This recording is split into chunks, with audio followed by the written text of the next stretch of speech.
Buenas noches a todos y a todas.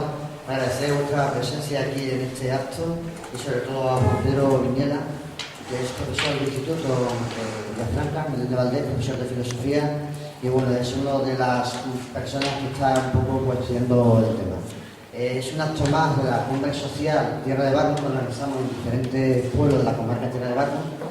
Hemos hecho bastantes movilizaciones, tanto en el SEPE, el otro día estuvimos en Rivera, y hoy también, pues, un poco para escuchar la opinión de alguien que se dedica, que sabe bastante de este tema. Como sabéis, hoy día la crisis económica afecta no solo lo que es la crisis económica, sino también crisis de valores y crisis social, y por tanto hay cada día más movimientos y más plataformas ciudadanas que están estudiando o que quieren un nuevo proceso constituyente. Hay diversas opiniones, diferencias, discrepancias, coincidencias. Cada uno, cada plataforma, cada movimiento tiene su propia opinión. Podríamos escuchar la opinión de Juan Pedro Viñola, y bueno, nosotros como plataforma unitaria que reúne a un montón de asociaciones y ONG de aquí de la zona, estamos abiertos a todo tipo de encuentros con los distintos sectores de la sociedad de Tierra de Barro, tanto aquí en Almendralejo como en Villafranca, Hornacho, etcétera, etcétera. Por eso, bueno, pues agradecer que nos acompañéis en este acto y simplemente pues, vamos a dar comienzo a la intervención de Juan Pedro Viñola. Muchísimas gracias.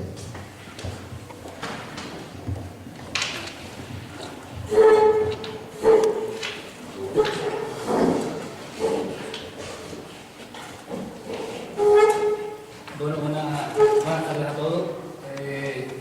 Muchas gracias a la organización, a la asociación de la Cumbre Social por invitarme. Muchas gracias a Paco, que conocía por estar en el grupo, cuando vaya discusiones amables.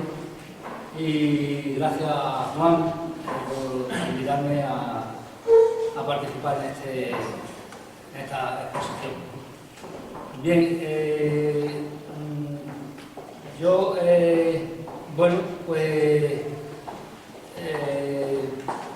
no soy ningún especialista, como ha dicho Paco, ningún especialista en el tema este de la reforma constituyente. Eso sería mejor un historiador o alguien especialista en leyes y tal, ¿no? Yo voy a hablar desde el punto de vista de la filosofía y bueno, en lugar de plantear el tema hacia una reforma constituyente, hacia un proceso, hacia un proceso constituyente, yo me gustaría plantear el tema de la necesidad de un proceso constituyente, y ahí me paro. Es decir, cómo se inicia el proceso constituyente, eso es algo muy complejo y, bueno, digamos que además está dentro de las revoluciones, y dentro de las revoluciones hay dos vías. Los tres ejemplos de las revoluciones históricas, americana, la revolución rusa y la revolución francesa, pues son revoluciones sangrientas y violentas, ¿no? Luego hay que tienen lugar procesos constituyentes y tal, ¿no? Y las dos primeras precisamente al origen de la República, ¿no? Pero luego hay otros procesos constituyentes que son pacíficos, ¿no? Y en ese sentido es que yo vengo a defender aquí, ¿no? Pero ya digo que yo solo dejaré las puertas, porque además el inicio de un proceso constituyente es imprevisible lo que puede ocurrir después, porque hay un momento que es tremendamente peligroso, y precisamente creo yo que una de las razones por las cuales la ciudadanía se echa un poco para atrás, y es que es el vacío de poder que se produce cuando hay que disolver las Cortes y cuando hay que elegir a una Asamblea Nacional, etcétera, etcétera, ¿no? Eso es un poco complejo. Bien, yo quería empezar con... se me ocurrió esta mañana cuando estaba preparando el guión para la intervención, pues dos noticias que vi ayer en televisión. Y una era la cantidad de cientos de personas que en el Reino Unido, en los hospitales públicos, es importante señalar los hospitales públicos, y como daban la noticia también, habían muerto, ¿no? Y el caso es que no habían muerto por negligencia médica, no habían muerto tampoco por su propia enfermedad, sino que en definitiva definitiva habían muerto porque había escasez de medicina, escasez de alimentos, escasez de personal, es decir, de enfermería, médicos, etcétera, etcétera. Y bueno, pues uno de los gestores políticos salía allí en la televisión diciendo que había en ese hospital público se había actuado mal porque se había mirado más por la gestión económica que por los enfermos, ¿no?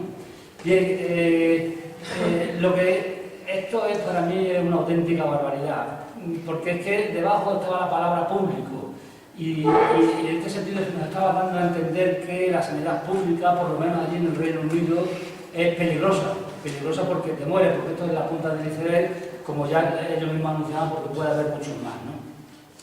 Pero lo que no se nos decía, y lo que todo el mundo tiene que saber por la edad que tenemos y tal, y si no por historia, es que precisamente, y es una de las cosas de las que quería hablar hoy, fue en el Reino Unido donde se inició el proceso del neoliberalismo que nos ha llevado a la situación en la que nos encontramos. Y ese neoliberalismo consiste fundamentalmente en la privatización de todos los recursos del Estado, incluido lo que se llaman los bienes sociales, que son los que cubren los derechos sociales, como por ejemplo la sanidad y la educación. Entonces, si esos hospitales públicos están así, es precisamente porque ha habido una gestión política errónea, no porque haya habido una gestión mala en el hospital, sino una gestión económica que va dirigida al enriquecimiento de lo privado, es decir, en este caso, a la privatización de la sanidad. Entonces, la gente se está muriendo en los hospitales porque hay gente, que son muy pocos, que se están enriqueciendo con la salud pública. Y esa es la cuestión. Y eso es lo que está empezando a ocurrir también ahora en España. Y lo que está empezando a ocurrir también en toda la Unión Europea, porque no podemos separar España de la Unión Europea en el análisis que quiera hacer, ¿no? Y otra cosa que apareció, otra noticia que apareció ayer, y tiene que ver directamente con el tema del que vengo a hablar aquí, es la intención de voto de los españoles hecha por el CIS, antes del caso Bárcenas y tal, ¿no? Que eso habrá hecho el cambio un poco. Por lo visto, según esa intención de voto, la distancia entre el Partido Popular y el Partido Socialista sería de 5 puntos, ¿no? Claro, eso significa para mí dos cosas. Primero, después de un año de recorte, después de un año en el que el paro ha aumentado casi 1 millón de personas, después de un año en el que haya un millón 400.000 familias, que son más de 1 millón de personas, que todos sus miembros están en paro, y así sucesivamente, y la lista es inacabable, pues resulta que todavía se sigue votando al Partido Popular y que el Partido Popular gana. Pero es que encima también se sigue votando al Partido Socialista, que son iguales. Desde el punto de vista de la política económica son prácticamente lo mismo. Entonces, yo me quedo con la palabra intención de voto, porque lo que yo vengo precisamente a defender aquí, y precisamente como quiero terminar, es que lo que no tiene que haber es intención de voto. ¿Por qué? Porque los partidos políticos se han separado absolutamente de la ciudadanía y simple y llanamente no nos representan. Realmente no nos representa, aunque Fernando Savater diga que sí nos representan porque lo votamos y tal, pero es mentira. Fernando Savater se equivoca y se equivoca mucho y cada vez se equivoca más. Bien, no nos representan porque representan a los partidos, se representan a ellos mismos, a los partidos políticos. Y entonces, ¿qué es lo que ocurre? Que el pueblo español está absolutamente engañado, pues, para empezar, porque sigue teniendo intención de voto, no solamente al Partido Popular, sino a la alternancia, al Partido Socialista. Y en segundo lugar, el pueblo español tiene miedo a una abstención masiva. Cuidado que yo no estoy diciendo que deban desaparecer los partidos, ni el Partido Popular, ni el Partido Socialista, ni Izquierda Unida, ni nada de eso. Esos partidos tendrán que refundarse, tendrán que aparecer de nuevo de otra manera, ¿no? Pero el caso es que la intención de voto significa que los culpables, en definitiva, porque claro, está también muy de moda echar la culpa a los políticos, a esto, a otro, la corrupción. Los culpables en última instancia somos los ciudadanos. Y encima somos, con perdón, somos tontos porque encima nosotros somos los que estamos sufriendo las consecuencias de la crisis y de la mala gestión y de la política económica neoliberal que hace tanto un partido como el Partido de la Alternancia, ya sea el Partido Popular como el Partido Socialista. Bien, esos dos ejemplos era con lo que yo quería empezar esta intervención, para que nos situemos en lo que yo quiero defender. Lo que yo quiero defender es una república. Una república, como yo digo a mis alumnos, no significa aquí en España, porque el discurso también puede variar de lo universal, es decir, el discurso para todas las democracias como para el nivel nacional, ¿no? Yo a mis alumnos les suelo decir, cuando hablo de la república, cuando explico el tema de filosofía política, que yo no hablo de república en el sentido de eliminar la monarquía que tenemos y tal, ¿no? Eso, bueno, eso pues, se deja para los debates, digamos, poco consistentes y para los programas de corazón, etcétera, etcétera, ¿no? O para los cuatro exaltados.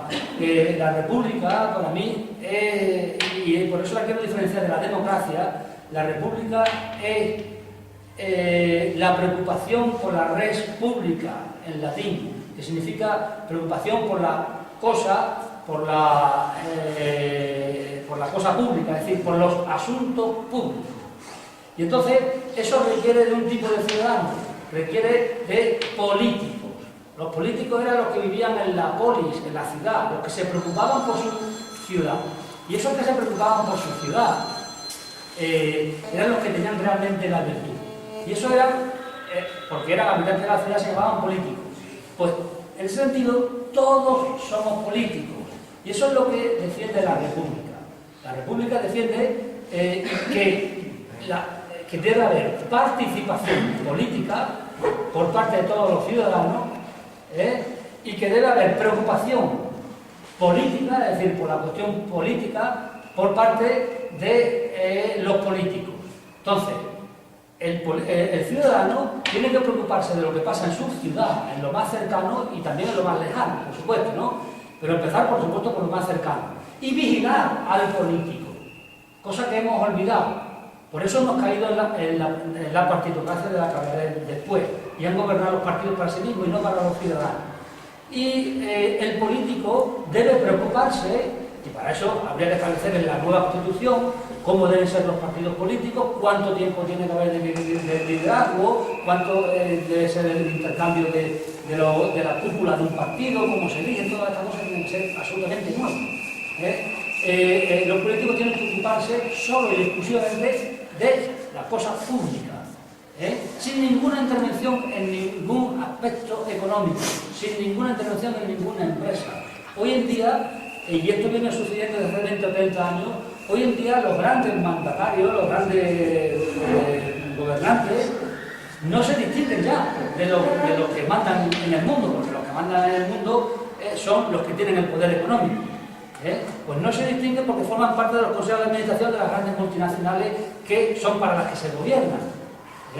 Entonces, claro, eso es un grave problema. Y ahí da igual que sean del Partido Popular, del Partido Socialista, que sean de la derecha europea, como que sean de la socialdemocracia europea. Da exactamente lo mismo. Porque la socialdemocracia europea defiende y sigue defendiendo ahora mismo que hay que reducir el gasto público. Es decir, ¿dónde va? ¿Qué socialdemocracia es esa? Es decir, ¿qué socialismo es ese, no? Además del socialismo, la socialdemocracia europea, que pertenece al Partido Socialista, es el capitalismo renano, es decir, es capitalismo. Entonces, el capitalismo es afán de crecimiento. Por tanto, hay que apechugar con las consecuencias. Si se ha dejado de ser socialista, hay que admitirlo. Entonces, hay que recuperar la palabra socialismo, el concepto de socialismo y lo que conlleva ser socialista, ¿no? Porque por la derecha ya sabemos quiénes son y no nos engañan, ¿no? Pero lo peor que nos engañan es lo que parece ser que son de izquierda y después no lo son, ¿no? Por lo menos en su política. En su política económica, sí, algo en sus políticas sociales y tal, que son